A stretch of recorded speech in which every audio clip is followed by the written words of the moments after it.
milliards d'années, la Terre nous a tout donné.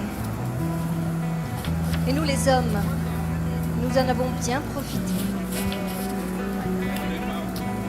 Aujourd'hui, la Terre est en mauvaise santé. C'est sérieux. Il y va de l'unité, de la vie de l'humanité. Il faut réagir, se réveiller, se bouger. C'est le défi que nous avons tous à relever. Bien relever le défi pour la Terre. Il y a une chance, il y a une chance. Bien relever le défi pour la Terre. Il faut agir vite pour ne plus se taire. Bien relever le défi pour la Terre. C'est pas difficile, sans geste à faire. Bien relever le défi pour la Terre. Que la vie demain soit solidaire. La Terre est entre tes mains, protège-la pour tes enfants demain. La Terre est entre tes mains, protège-la pour tes enfants demain. On veut nous faire taire, parce que non, nous on a dit, c'est pas vrai qu'au Québec on a fait la job sur les changements climatiques ou en termes de réduction des gaz à effet de serre, et le temps presse. Puis là, moi j'étais un ancien gars de la baie James, fait que j'aime les énergies vertes. On peut prendre le virage vers de la transition énergétique propre, créer plus d'emplois et assumer notre responsabilité pour réduire nos gaz à effet de serre. On ne vit pas en pays. Alors là, il faut que ça bouge. On a besoin de vous autres. Il faut que les politiciens soient suivis au pas, quelque parti qu'ils soient. C'est notre survie et la survie des jeunes qui viennent après nous qui compte. C'est une priorité. On leur demande d'agir responsablement.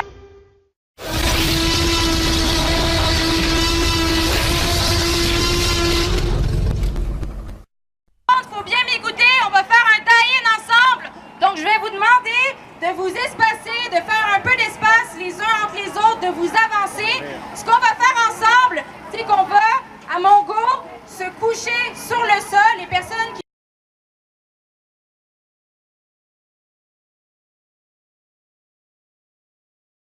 Je vais vous demander de vous lever debout et faire un vacarme pour lancer l'urgence, l'alarme de l'urgence climatique.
Alors messieurs, on vient d'assister à quelque chose de vraiment particulier. Vous avez organisé, bravo, une manifestation, un événement vraiment hors du commun.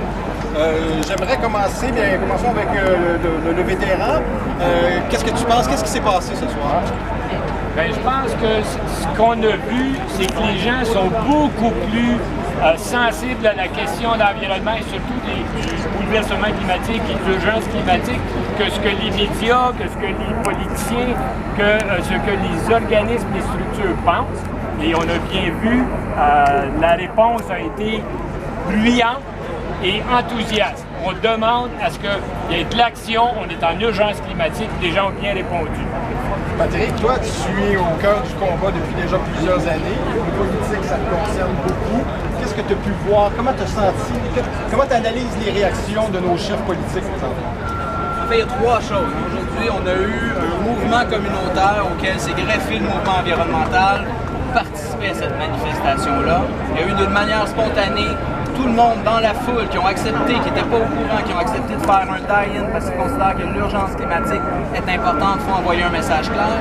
Et on a 2 partis politiques sur les 5, en fait 3 partis politiques qui sont venus ici, et les 2 partis politiques qui mènent dans les sondages, qui risquent de prendre le pouvoir, ont refusé de signer la déclaration et d'affirmer qu'il y a urgence climatique. Et ce sont ceux qui ont les pires résultats lorsqu'on pose des questions, les groupes environnementaux au niveau de l'environnement.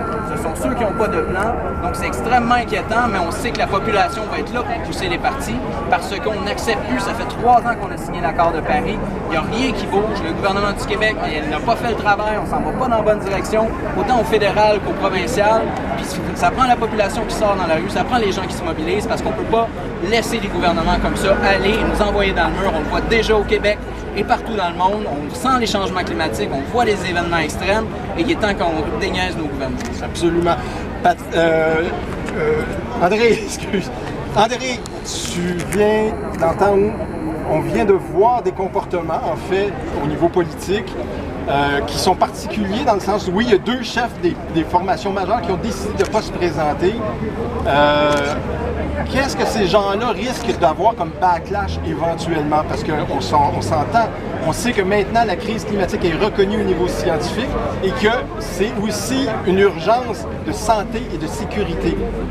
Ben, quant à moi, c'est un exemple frappant. Le lourd silence de ces partis-là, aujourd'hui, dans cette invitation-là, ça fait des semaines qu'on les appelle, ne sont pas là. Et là, ils vont porter la responsabilité et l'odieux de ne pas s'être présentés, OK? Et nous, on va leur rappeler qu'ils n'ont pas fait le travail du côté du Parti libéral qui est là depuis longtemps. Et la CAQ, c'est encore pire, ils veulent aller dans le sens contraire. On a une canicule, on est le 13 septembre, il y a des centaines de personnes qui sont décédées, même des milliers de personnes dans l'hémisphère nord. Pendant qu'on se parle, il y a les ouragans qui commencent à rentrer dans le sud et c'est la 2e année qu'on voit des formations d'ouragans à répétition qui suivent comme des boules d'un boulier. La boule elle rentrait quand elle rentre à 200 000 à l'heure. Donc, si on ne prend pas nos responsabilités et qu'on regarde juste ça se passe ailleurs, ça se passe au pôle Nord, ça se passe ailleurs, ça, c'est être irresponsable parce qu'il y a eu une centaine de personnes qui sont mortes ici, puis leur absence veut dire qu'ils ne se préoccupent pas de cette question-là. Patrick, en terminant, qu'est-ce que les gens doivent comprendre en termes de mobilisation par rapport à la crise climatique? Qu'est-ce que les gens, le citoyen et la citoyenne normale, quel est l'élément essentiel qui est au cœur de cette crise-là et qui devrait tenir compte?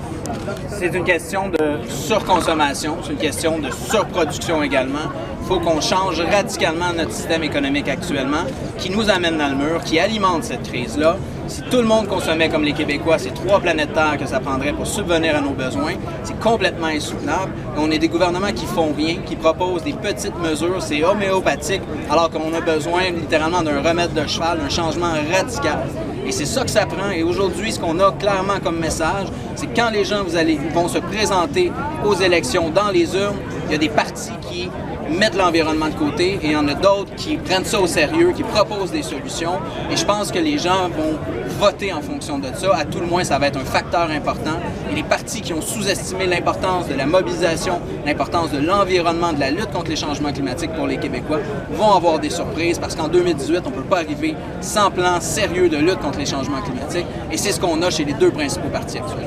Messieurs, moi, j'aimerais ajouter que là, quand on parle du moment présent, on vit les changements climatiques, les bouleversements climatiques, on est en crise climatique, mais c'est pas parti pour s'améliorer.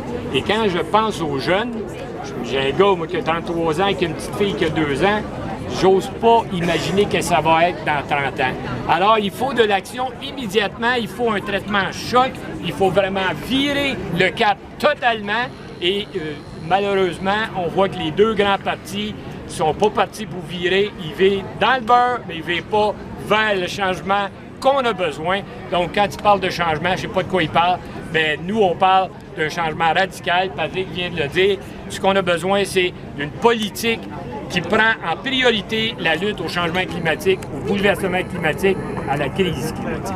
Messieurs, bravo. Quel bel événement. Merci, bon, madame.